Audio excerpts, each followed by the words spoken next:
Olá, eu sou a Nina e estamos aqui para apresentar mais um vídeo sobre literacia em saúde da Wise Life.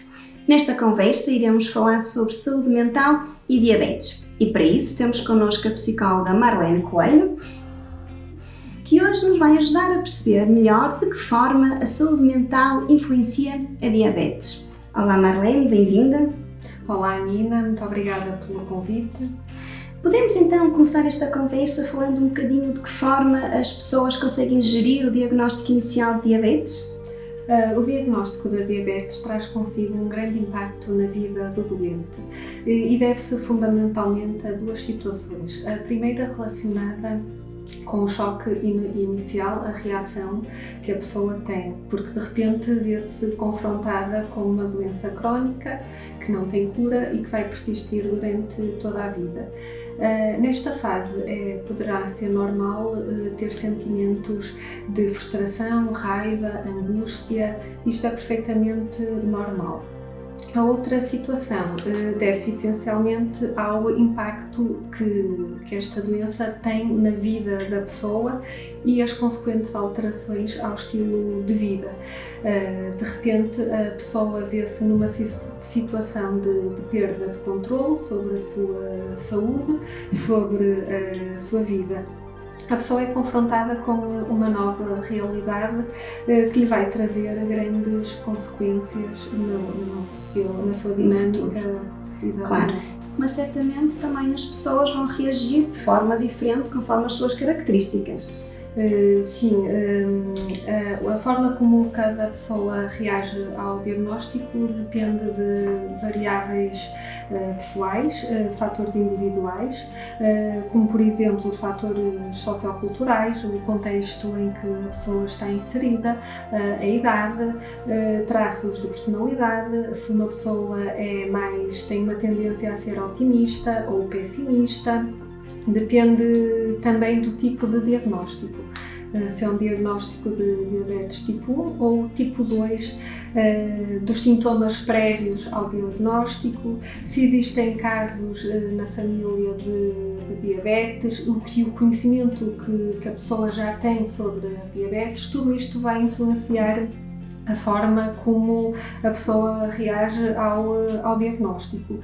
Em alguns casos, o doente diabético pode desvalorizar a gravidade da doença e, considerando que não terá de realizar grandes alterações na sua vida cotidiana, claro, obviamente que esta percepção distorcida da realidade não se irá traduzir numa adesão à terapêutica.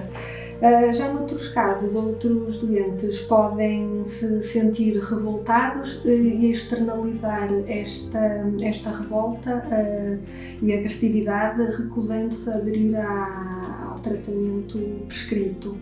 Noutros casos, temos ainda as pessoas que internalizam entrando num estado depressivo. Ainda dos fatores individuais, também podemos salientar as crenças que a pessoa tem sobre a saúde, eu própria achar que tenho um papel ativo sobre a minha saúde, ou então achar que este papel não é ativo, que depende de fatores externos. A forma como as pessoas vão reagindo e lidando mobilizando recursos internos para se adaptar a esta situação também é variável de pessoa para pessoa. E os fatores de risco também vão influenciar toda esta gestão do diagnóstico? Sim, e quando falamos em fatores de risco, podemos falar em fatores de risco modificáveis e não modificáveis. Entre os fatores de risco não modificáveis, tal como o nome indica, são aqueles que não podemos modificar, destacamos os fatores genéticos e a idade. Os fatores de risco modificáveis são todos aqueles sobre os quais nós temos uma influência direta, isto é, e tal como o nome indica, podemos modificar. E dependem, obviamente, do nosso comportamento, atitudes, e é precisamente sobre estes que nos vamos debruçar. Na diabetes podemos destacar aqui os hábitos alimentares, a prática regular de exercício físico, o cumprimento do tratamento prescrito.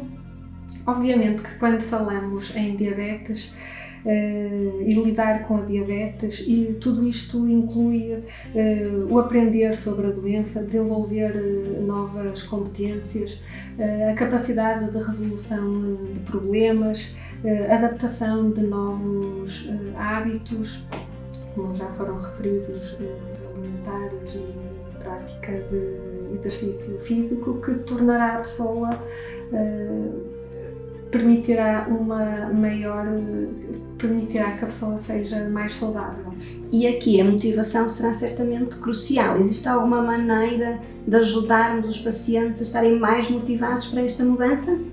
A motivação é um fator imprescindível e é importante que as pessoas percebam que todos nós temos um papel ativo no controlo da nossa vida e na forma como nos adaptamos às situações. O processo de mudança é um processo que é feito através de etapas, que são as seguintes. Numa fase inicial, a fase de pré-contemplação, ou a chamada fase de negação, a pessoa não tem consciência que tem um problema. De seguida, passa-se para a fase de contemplação, em que o doente já tem uma consciência do problema, mas ainda não está preparado para a mudança. Pode nem sequer saber ainda se quer mudar. Normalmente é uma fase de dúvidas, de análise de prós e contras, e só posteriormente é que se passa para a fase da preparação, para a terceira fase, em que já se começam a verificar algumas pequenas mudanças, pequenos passos, já começa a existir uma maior responsabilidade do doente e estamos, entretanto, a entrar na fase seguinte de ação, em que o doente aí já tem um papel, já está muito empenhado na mudança comportamental e está a efetuar avanços neste campo. A última fase é a fase da manutenção, em que a mudança comportamental é mantida ao longo do tempo, e aqui podemos falar também que é fundamental prevenir a recaída, voltar a estádios anteriores. No entanto, convém aqui salientar que nem sempre a passagem de uma fase para a outra é feita de um modo linear. Isto é, pode haver certos casos em que um doente está numa determinada fase, até já iniciou algumas mudanças comportamentais, por exemplo, a prática de exercício físico, e ter regredido para uma fase anterior, ter deixado de o fazer. Sim. É importante no processo de mudança que a pessoa identifica quais as suas fontes de motivação, fazer mesmo estas perguntas para ela.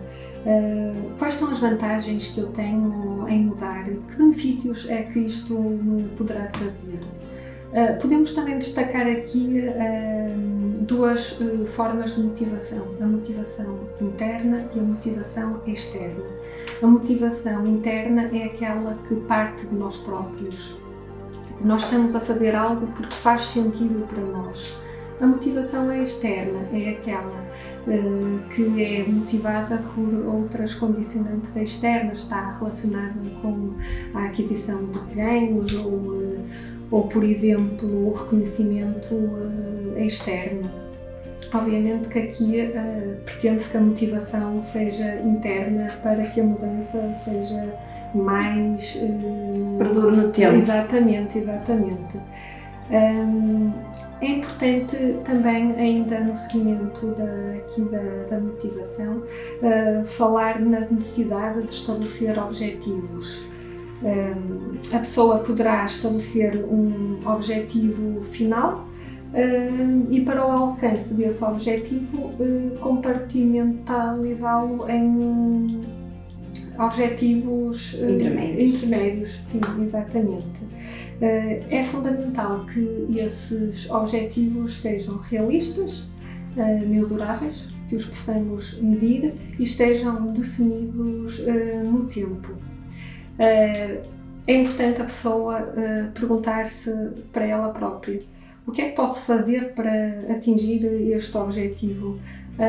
Em quanto tempo é que eu posso conseguir obtê-lo? Vamos dar, por exemplo, um exemplo prático de perder peso. A pessoa define como objetivo final perder 5 kg em X tempo. Este objetivo final poderá ser definido em termos de objetivos intermédios, por exemplo, cumprir com as consultas de nutrição, só comer um doce uma vez por semana, por exemplo, fazer exercício físico 2 vezes por semana durante, por exemplo, 45 minutos. É importante ter estes critérios temporais definidos para se conseguir alcançar o objetivo final. E existem também barreiras a esta mudança de comportamentos e este estabelecimento de objetivos. Sim, também existem barreiras que podem estar a impedir o facto de fazer mudanças. É importante e fundamental a pessoa também questionar-se sobre essas barreiras. Por exemplo, poderá questionar-se: o que é que me está a impedir de fazer isto? Poderão ser barreiras, poderemos estar a falar de barreiras económicas. Os tratamentos têm, obviamente, um custo económico associado. Poderão ser barreiras cognitivas, por exemplo, as crenças de saúde que a pessoa tenha. A pessoa pode achar que não precisa, por exemplo, de ir à consulta de nutrição porque considera que não acha necessário que a ensinem a comer. Ou então não faz exercício físico porque acha que não vale a pena. É importante a pessoa questionar-se e identificar objetivamente quais as barreiras que estão a impedir de fazer estas mudanças. Daí que seja necessário, depois, neste processo de mudança, é essencial, fundamental, ter um plano definido e concreto de mudança.